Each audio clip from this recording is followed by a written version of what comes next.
Hey guys, welcome back. Today we're going to be doing a comparison between my two trail bikes, the Yeti SB5 and the 4.5c.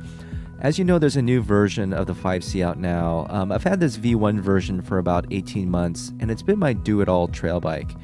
This was also the debut of Yeti's now infamous Switch Infinity suspension platform, which is basically similar in concept to what you find in other multi-link designs such as VPP and DW-Link. However, what makes this design unique is that instead of using a lower link, the main pivot sits on a pair of sliders that actually move up during the first half of its stroke, but then translates downward towards the end to maintain a linear leverage ratio.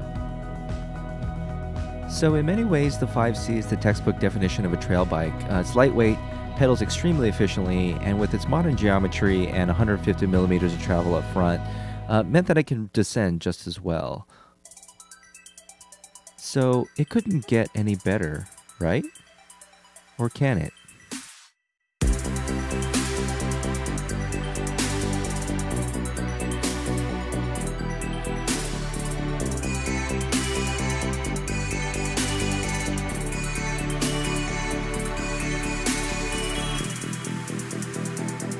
So the 4.5 debuted a year later with the same Switch Infinity suspension platform, but with slightly less travel and 29-inch wheels. It also featured Yeti's new design language with its oversized tubes and swing arm, not unlike its enduro-crushing big brother, the 6C. So gone is the gusset between the seat and the top tube, giving the bike a much cleaner look. It also has internal routing and boost spacing front and rear. Sure, looks are subjective, but to me, the 4.5 is stunning and clearly the better looking bike.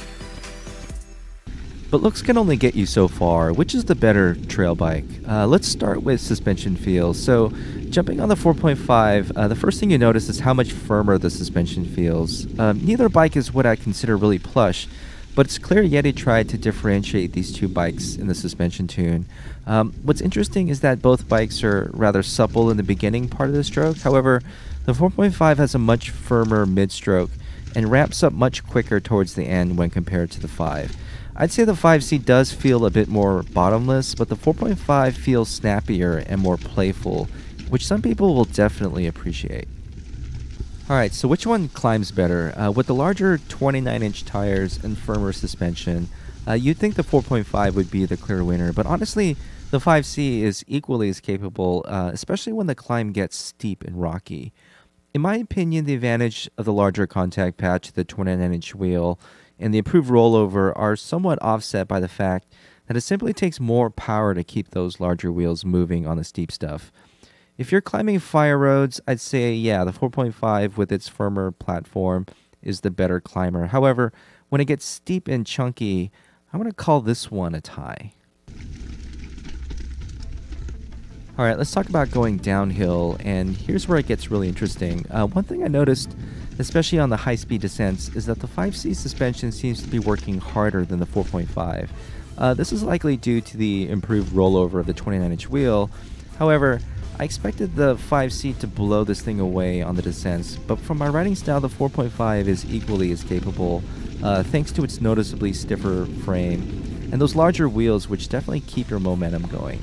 However, one advantage of the smaller wheels is that it's a bit easier to pick the bike up and move it around, making it feel a tad lighter on its feet. But for me, the advantages of the larger wheel far outweigh the downsides. One thing worth mentioning is that the 5C is notably quieter on the rough descents. I'm getting a slight knocking noise in the rear of my 4.5, which I suspect is the chain hitting those oversized stays. Not really a deal breaker, but just something worth mentioning. Alright, so which one is the bike for you? I hate to say this, but your decision will come down to your wheel size preference. Those who prefer the snappy acceleration and feel of smaller wheels will definitely be happier on the SB5, and that little extra suspension is nice to have in those occasional bad lines or super chunky descents. However, the 4.5 has just enough travel for most trail riders, and its snappy suspension feel makes better use of your positive energy. When I say positive energy, I'm referring to things like your pedaling input, your pumping and cornering. There's more of a direct feel between your body movements and how quickly the bike reacts. Alright, you guys might be wondering which bike I like better. Honestly, I didn't think I could get much better than my 5C. However, I'm finding myself grabbing the 4.5C more often. Some of this may come down to the honeymoon phase, but regardless, you might be surprised to hear that I actually ended up selling the 5C. So, Luke in LA, enjoy the bike. All right, in the next episode, I'm going to walk through some changes I've made to the 4.5, given that it's now my one bike, so stay tuned for that. Until then, thanks for watching, and I'll see you guys next time.